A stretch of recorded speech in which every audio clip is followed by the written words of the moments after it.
The storm came without warning that night, and Marcus Venn sat alone in his small farmhouse, listening to the thunder shake the walls around him. He had lived on Kepler 442b for 3 years now, far from Earth and far from everyone who remembered his name and his shame. And that was exactly how he wanted it. The frontier world was not beautiful, but it was quiet. And quiet was what a disgraced doctor needed when he was trying to forget. Marcus had been one of the best xenobiologists in the Sol system once, a man whose research on cross-species cellular regeneration had promised to change medicine forever. But he had pushed too far and broken too many rules. And when his unauthorized experiments came to light, they stripped him of everything: his license, his reputation, his future, all of it gone in a single hearing that lasted less than 2 hours. So he ran to the edge of known space, where the colonies were small and desperate enough to take anyone who could work the land. And he buried himself in soil and silence and tried not to remember who he used to be. The thunder cracked again. And then Marcus heard something else beneath it, a sound like a shuttle crash, like metal tearing and earth exploding. And it came from his eastern field, where he grew the modified wheat that kept him alive through the long winters. He grabbed his light and his old pulse pistol and stepped out into the rain. The mud sucked at his boots as he walked, and the wind threw water into his face so hard he could barely see. But he kept moving, because whatever had fallen in his field was big enough to destroy half his crop, and he needed to know what he was dealing with. When he reached the crater, he stopped breathing. She was enormous, easily 15 meters from snout to tail, and her scales were the color of a dying star, deep red fading to black at the edges. Cracked and scarred from battles, Marcus could not imagine a vexery. He had seen the colonial reports and the warnings that came with them, had watched the footage of these creatures tearing through security teams like they were made of paper, had heard the official position that they were mindless territorial predators that needed to be eliminated for human expansion to continue. 17 colonists dead in the past 2 years. And here was the monster responsible lying in his field, but she was not attacking. She was bleeding. Great rivers of copper-colored blood pooling beneath her. And her breath came in ragged gasps that shook her whole body. And her eyes, those golden eyes that the report said held nothing but animal hunger, were fixed on Marcus with something he recognized. Desperation, and then he saw what she held against her chest. The hatchling was small, no bigger than a large dog, and its scales had not yet hardened into the armor its mother wore. And its wing membrane was torn so badly that Marcus could see the bones beneath. And it was not moving except for the shallow rise and fall of its tiny chest. The mother made a sound then, low and rumbling and broken, and she pushed the hatchling toward Marcus with her snout. Please. The word was not spoken, but Marcus heard it anyway, felt it in his bones and in his heart. And he understood what she was asking, even though every rational part of his brain screamed that this was insane. She was a monster, a killer, and he was supposed to fear her. But all he saw was a mother watching her child die. Marcus holstered his pistol and knelt in the mud beside the hatchling, running his hands over its broken body with the trained touch of a doctor who had not practiced in 3 years, but had never forgotten how the injuries were catastrophic.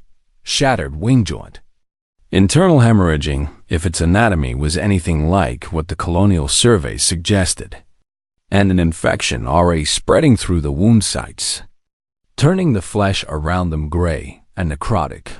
This creature should already be dead. He looked up at the mother, at her ancient golden eyes full of grief and hope and terrible, desperate trust. And he made a decision that defied everything he had been taught about survival on the frontier. I will try, he said. Though he did not know if she could understand him, he gathered the hatchling in his arms, surprised by how light it was, how fragile it felt against his chest. And he carried it back toward his farmhouse while the mother watched. She did not follow him inside.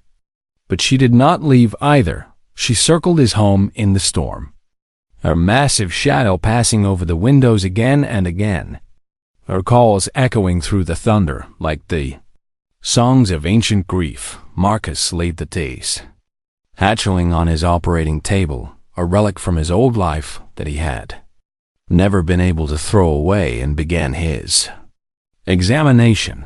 The situation was worse than he had thought. That copper-based blood was incompatible with every coagulant he had in storage.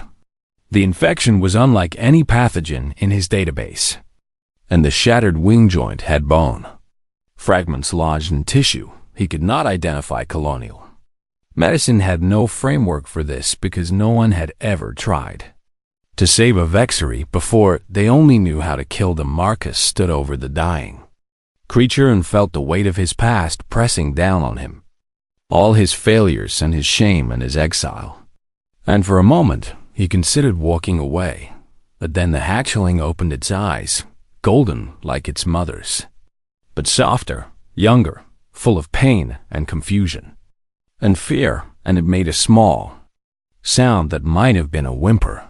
It was just a baby. It did not understand why it hurt, or why its mother was not there, or why a strange creature was standing over it in a bright room that smelled of chemicals and fear. It only knew that it was dying, and it did not want to die. Marcus took a deep breath and reached for his instruments. Outside, the mother's shadow passed over the window again, and her rumbling call shook the walls. And Marcus understood that she was not threatening him. She was praying. "Okay," he whispered to the hatchling, his hand steady despite the terror in his heart. "Let us see if I remember how to be a doctor." The storm raged on, and Marcus Venn began the longest night of his life. The hatchling's heartbeat was fading, and Marcus could hear it through the monitor he had attached to its small chest, a rhythm that grew weaker with every passing minute. Had been working for 3 hours already, and the storm outside had not stopped, and the mother's shadow still passed over his windows in endless circles of waiting and grief. Marcus stood over his table, surrounded by instruments that were never designed for this, looking at scans that showed him anatomy he did not understand, and he felt the cold certainty of failure creeping into his bones. The infection was spreading faster than he could fight it. The internal bleeding was coming from 3 different locations, and the shattered wing joint had so many fragments that removing them would cause more damage than leaving them in. Colonial medicine said this creature was impossible to save, but Marcus had not become the most promising xenobiologist of his generation by accepting what colonial medicine said. He walked to the corner of his farmhouse where he kept a locked cabinet, the one full of research notes and compounds and equipment that he was supposed to have destroyed when they took his license. And he opened it for the first time in 3 years. His hands trembled as he pulled out the vials and the injectors, and the data pads full of his forbiddance. War cross-species cellular regeneration. That was what they had called it at his hearing, speaking the words like they were a curse, like he had committed some unforgivable sin by trying to unlock the secrets of how life could heal itself across the boundaries of species.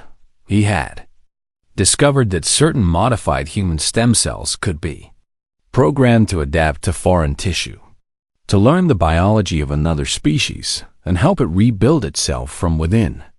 And he had tested it successfully on 17 different life forms before they caught him. The potential was limitless, a TOS, universal healing factor that could save any creature, anywhere, regardless of how different its biology was from humanity's. But the ethics board said he had gone too far, that he was playing God, that he was dangerous, so they broke him and threw him away now. Marcus looked at the dying hatchling on his table and wondered if maybe they had been right to fear him because he was about to do something that no human had ever attempted, something that would bind human biology to an alien creature in ways he could not fully predict. And if it went wrong, the results could be catastrophic. But if he did nothing, the hatchling would die outside. The mother screamed into the storm, a sound so full of anguish that Marcus felt tears on his own face. And he made his choice. He worked through the night with a focus he had not felt in years. First, he synthesized a new compound, combining his human stem cell formula with samples of the hatchling's copper-based blood, creating something entirely new, a hybrid regeneration matrix that existed nowhere else in the universe then. He opened the hatchling's wounds one by one, cleaning out the infection with tools he modified on the spot, removing bone fragments with hands that remembered their training. Even after 3 years of farming, the hatchling whimpered and cried, and its small claws scratched weakly at the table. And Marcus talked to it the whole time, even though he did not know if it could understand. "I know it hurts," he said, his voice steady even as his heart broke. "But I need you to hold on just a little longer. Just a little longer, and I will make it better." He injected the hybrid matrix into the damaged tissue around the wing joint, watching through his scanner as the modified cells began to spread, began to learn, began to adapt to the alien biology they had never encountered before. For a terrible moment, nothing happened. Then the hatchling's vital signs stabilized. Marcus let out a breath. He did not know he had been holding and moved to the next wound and the next, injecting his formula into each damaged area and watching the impossible happen over and over again. The human cells were not just helping the hatchling heal. They were integrating with its biology, becoming part of it, creating bridges between human medicine and alien flesh that should not have been possible by the time the sun rose. The infection was gone, the internal bleeding had stopped, and the wing joint was beginning to knit itself back together in a pattern that was neither fully vexary nor fully human, but something new. The hatchling slept peacefully for the first time since its arrival, its small chest rising and falling in a steady rhythm. Its golden eyes closed in exhausted rest. Marcus collapsed into his chair and stared at what he had done. He had saved its life. Yes, but he had also changed it in ways he could not understand.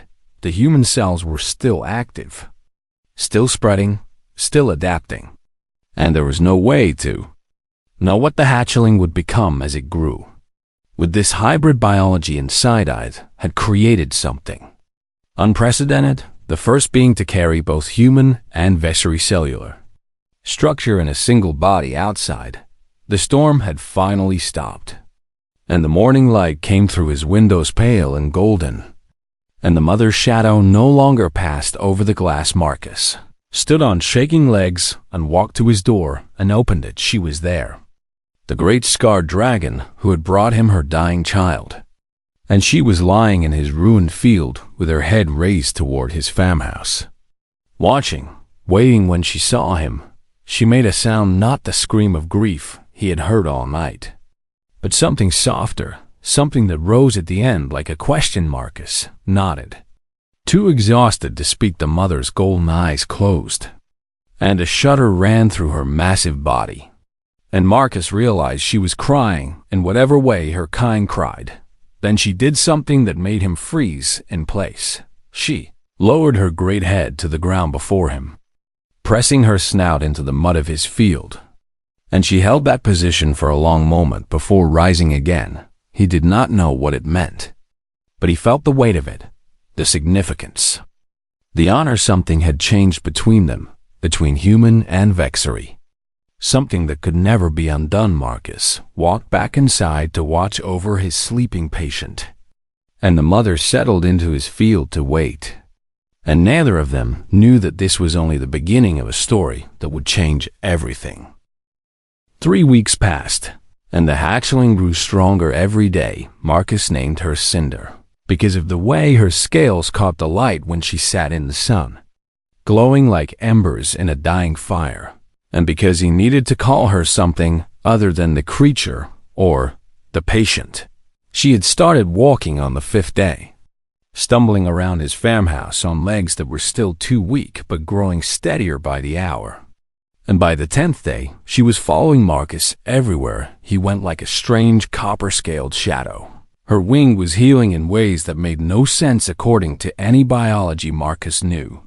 The hybrid cells doing their work beneath the surface, building something new from the ruins of what had been destroyed. Tempest, that was what Marcus called the mother, never left his property. She slept in his eastern field, where she had crashed that first night. And she watched over his farmhouse with ancient golden eyes that missed nothing, and slowly, impossibly, she began to communicate. It started with sounds different. Rumbles and calls and clicks that Marcus learned to recognize over time. One sound meant she was hungry and asking if she could hunt in the forest beyond his farm. Another meant she had spotted humans in the distance and was warning him. A third, softer sound meant she was grateful. And she made it every time Marcus brought Cinder outside so she could see that her daughter was alive and healing. But then the real communication began. Marcus was sitting on his porch one evening, watching Cinder chase insects through the grass, when Tempest raised her head and looked directly at him. And suddenly his mind was filled with images that were not his own. He saw the world through her eyes, vast forests and mountain ranges in a sky full of 3 moons, and other Vexery flying through the clouds in formations that looked like dances, and hatchlings playing in shallow rivers while their parents watched from above. He saw the ships come down from the sky, strange metal things that screamed as they fell, and he felt her confusion as she watched them land on the sacred breeding grounds where her kind had raised their young for 1,000 generations. He saw the first contact their mate, approaching the humans with curiosity, trying to communicate, trying to understand these strange soft creatures who had appeared from nowhere. And he saw the humans open fire. The images flooded through him faster than he could process. Vexery dying in flames, nests destroyed, eggs crushed, families torn apart by weapons that killed from a distance without warning or mercy. The Vexery had not attacked first. They had tried to say hello, and humanity had answered with death. When the vision ended, Marcus found himself on his knees with tears streaming down his face. And Tempest was watching him with an expression that he now understood was not anger but sorrow. "I did not know," he whispered, and his voice broke on the words. "We did not know you were people." Tempest made that soft, grateful sound again, and Marcus understood that she was not blaming him, that she knew he was different, that she had trusted him with her dying child, precisely because she could see something in him that the other humans lacked.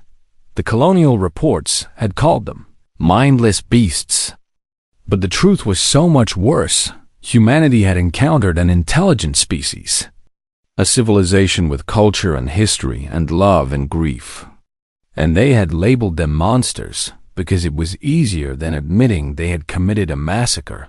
Over the following days, Tempest showed Marcus more of her memories. He saw her mate die defending their nest while she fled with the hatchlings, and he saw the patrol that caught up with them in the forest, and he saw her other 3 children killed while she fought desperately to save them. Cinder was the only one who survived, and she had survived only because Tempest grabbed her and flew until she could not fly anymore, until she crashed in a field belonging to a strange human who looked at her dying daughter and saw a patient instead of a target. Marcus understood now why she had trusted him. She had no other choice, but something else was happening that neither of them had predicted. Cinder was changing. The hybrid cells were not just healing her body, they were altering her mind, creating new neural pathways that connected Vexery cognition with something that looked almost human. She started responding to Marcus's voice with focused attention, learning the sounds he made and trying to replicate them in her own throat. And then one day, while Marcus was working on repairing his crashed irrigation system, Cinder pressed her snout against his datapad, and something extraordinary happened. The screen flickered, and codes started appearing that Marcus did not write. And when he looked at Cinder, her eyes had gone distant and strange. And he realized she was interfacing with the technology directly, somehow, impossibly. The human cells had given her the ability to connect with human machines. Marcus ran tests for the next 3 days, barely sleeping. Documenting everything. Cinder was becoming a bridge, a living link between two species that had never been able to communicate. The first being capable of thinking in both languages and interfacing with both worlds. She was something new, something unprecedented, something that could change everything if the right people understood what she represented. But the wrong people were already watching. On the 23rd day, Marcus saw the glint of a surveillance drone high in the sky above his farm. And he knew that the Colonial Defense Force had finally noticed the unusual energy signatures coming from his property. They would send someone to investigate. And when they found a disgraced xenobiologist harboring 2 Vexeri on his land, they would not ask questions before they started shooting. Marcus looked at Cinder, who had grown so much in 3 weeks that she now reached his waist, and at Tempest, who had trusted him with everything she had left. And he made a decision. He would not let history repeat itself, whatever came next. He would stand between the guns and the dragons.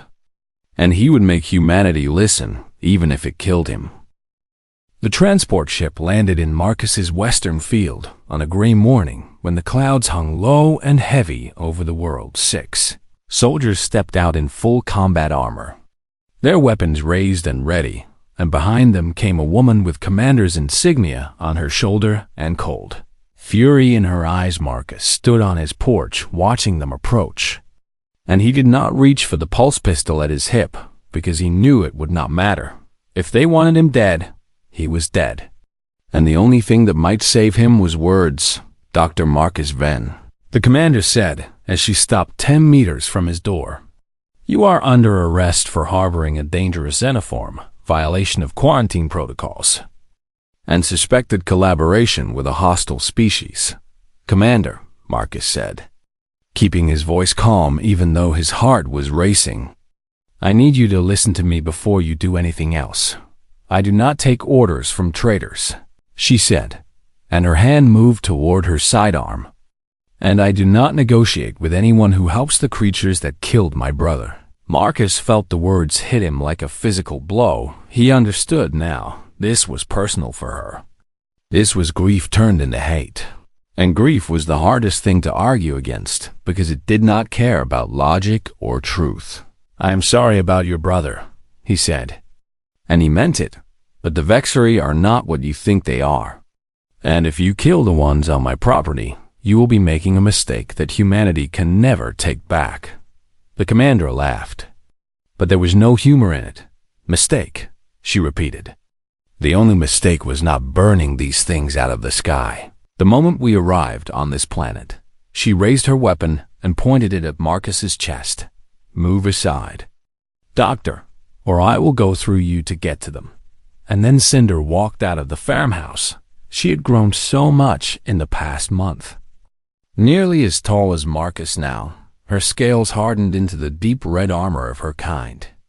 A repaired wing folded gracefully against her back, but her eyes were different from any Vexeri the soldiers had ever seen. There was something human in them. Something aware and sad and determined. The soldiers raised their weapons immediately. But Cinder did not attack. Instead, she walked to Marcus's side and sat down, her tail curling around his legs. And she opened her mouth and spoke, Mother friend. The words were rough and strange, filtered through a throat not designed for human speech. But they were unmistakably words. He made me whole. The commander's weapon wavered. What is this? She whispered. And for the first time, her voice held something other than anger. It held fear and confusion and the beginning of doubt. Her name is Cinder, Marcus said, putting his hand on the young dragon's head. And she is the first bridge between our species. The first being who can speak to both worlds. He stepped forward, ignoring the weapons pointed at him. Commander, The Vexeri are not animals. They are people with families and culture and history. People who tried to welcome us when we first arrived and were slaughtered for it. That is impossible, the commander said. But her certainty was cracking. The reports say they attacked without provocation. The reports are wrong. The voice came from behind them, massive and rumbling, and everyone turned to see Tempest rising from the field where she had been lying. Her full size revealed for the first time as she spread her wings and blocked out the gray sky. The soldiers screamed and opened fire, but Tempest did not fight back. She stood there in the rain of pulse fire, letting it burn her scales, letting it tear at her already scarred flesh. And she did not kill a single one of them, even though Marcus knew she could have ended them all in seconds. Instead, she lowered her head and projected. Images flooded into every mind on that. Field soldiers and commander alike showing them what she had shown Marcus. The truth of first contact, the massacre, the grief, the desperate flight through the forest with her dying daughter. She showed them her mate trying to say, "Hello." She showed them what humanity had done in response when it ended. Two of the soldiers were crying openly, and another had dropped to his knees and was staring at nothing. And the commander stood frozen with tears streaming down her face and her weapon hanging forgotten at her side. "My brother," she said, her voice barely a whisper. "My brother was part of the patrol that found your nest." Tempest made a sound then, soft and broken, and she lowered her great head to look at the commander directly. And Marcus felt another pulse of images, not violence or accusation, but something else entirely. Grief, recognizing grief too. Mothers who had lost family to the same terrible misunderstanding. "I am sorry," the commander said, and the words seemed to shatter something inside her. "I am so sorry. I did not know. We did not know." Tempest pressed her snout against the commander's chest, gentle despite her size. And the rumble she made was the same sound she made for Marcus when she was grateful for forgiveness. Not for all of humanity, not for everything that had happened, but for this one woman who had come here ready to kill, and instead found the courage to understand. Marcus watched the impossible happen, watched walls come down that had stood since first contact, watched hate dissolve into sorrow, and sorrow begin the slow transformation into something that might one day become peace. "Commander," he said softly, "what happens now is up to you. You can report what you found here. Tell the truth and give us a chance to fix this. Or you can follow your orders and add more death to a war that should never have started." The commander looked at her soldiers, at the dragons, at the disgraced doctor who had chosen compassion over survival. Then she holstered her weapon. "My name is Elise," she said, "and I think it is time someone told the truth." 6 months later, the representatives of 12 human colonies and 17 Vexeri clans gathered in a clearing that had once been a battlefield. Marcus stood at the center of it all, wearing clothes that were cleaner than anything he had owned in years. With Cinder at his side and Tempest watching from the ridge above, the Kepler Accords were about to be signed. It had not been easy getting here. 6 months of negotiations, of shouting matches and walkouts and moments where Marcus truly believed the whole thing would collapse into violence. Some humans could not accept that the Calais, creatures they had been taught to hate, were actually people with legitimate claims to the land. Some Vexeri could not forgive what had been done to their families and their sacred grounds.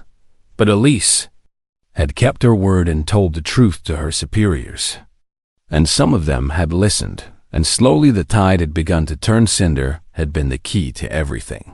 Her hybrid mind allowed her to translate not just words, but concepts, explaining to each side what the other truly meant beneath the surface of what they said. She had grown so much in 6 months, nearly as large as a transport shuttle now, her scales gleaming like polished copper, her wings fully healed and strong enough to carry her through the clouds. But she still followed Marcus everywhere, still curled up beside his bed at night, still called him by the Vexery word for healer father that Tempest had taught her. The human representative stepped forward to sign. First, a gray-haired woman named Admiral Chun, who had lost friends in the early conflicts, but had chosen understanding over vengeance. The Vexery representative came next, an ancient male whose scales had faded to near white with age, and whose memories stretched back to a time before humans had ever touched the stars. They signed the accords together, their marks side by side on a document that declared peace between species and established boundaries and trade, agreements and cultural exchange programs that would have seemed like fantasy. A year ago, it was not perfect. The accords left many questions unanswered and many wounds unhealed. And Marcus knew that the work of true reconciliation would take generations. Not months, but it was a beginning when the ceremony ended. Marcus walked away from the crowds and the cameras and found a quiet spot on the edge of the clearing where he could breathe. Elise found him there a few minutes later. The Colonial Council sent a message this morning, she said, standing beside him and looking out at the celebration. They want to reinstate your medical license. Full honors, all charges dropped. Marcus laughed softly. Let me guess. They also want me to come back to Earth and accept some kind of award for my service to humanity. Something like that? He shook his head. Tell them no. Elise raised an eyebrow. You earned it, Marcus. You saved an entire species from extinction and prevented a war that could have consumed this whole sector. I did not save anyone, Marcus said, and his voice was quiet and honest. I just refused to let a baby die. That is all. I was not being a hero. I was being human. And being human means we get to choose who we are, even when the universe tells us what we should be. He looked back at the clearing where Cinder was, playing with a group of Vexery hatchlings while human children watched in amazement and slowly worked up the courage to join in. The universe said we were supposed to destroy each other, he continued. Every evolutionary instinct, every survival calculation, every bit of historical precedent said that two species competing for the same resources would inevitably go to war until one of them was gone. He smiled. But humans do not accept what the universe says we should be. We look at destiny and we tell it no. We find dying enemies and we make them into friends. We take the impossible and we make it ordinary. Elise was quiet for a long moment. You know, she finally said, my brother would have liked you. Marcus felt the weight of those words, the forgiveness they carried, the bridge they built between past grief and future hope. I wish I could have met him. Me too. They stood together in comfortable silence, watching the celebration continue, watching two species that had almost destroyed each other learn to laugh and play together. 1 year later, on the anniversary of that stormy night when a grieving mother had crashed into his field, Marcus sat on his porch and watched the sunset paint the sky in shades of gold, and crimson Cinder landed beside him, fully grown now and magnificent, her eyes still holding that unique blend of Vexery wisdom and human warmth that made her unlike anything else in the universe. Father Healer, she said, a voice smooth and clear after a year of practice. Mother is coming. Tempest descended from the clouds a moment later, her massive form blocking out the last rays of sunlight as she settled into the field that had become her home in the distance. Marcus could hear children laughing, human children and Vexery hatchlings, playing together in the settlement that had grown up around his farm. A community built on the impossible, foundation of trust and hope. He thought about everything that had led to this moment, a scandal that had ended his career, an exile that had saved his soul, a storm that had brought him a purpose he never expected, and a single choice to help instead of fear, to heal instead of harm, to see a person where everyone else saw a monster. That choice had changed everything. Father Healer, Cinder said. pressing her great head against his shoulder. "Are you happy?" Marcus looked at his strange and wonderful family. At the world they had built together, at the future that everyone had said was impossible. "Yes," he said. And for the first time in years, he truly meant it. "Yes. I think I finally am." The sun set on Kepler 442b, and the stars came out one by one. And somewhere in the darkness, a human child asked, a vexary hatchling to teach her how to fly. Destiny had said this day would never come. Humanity had said otherwise, and in the end, as it always had been and always would be, humanity was right.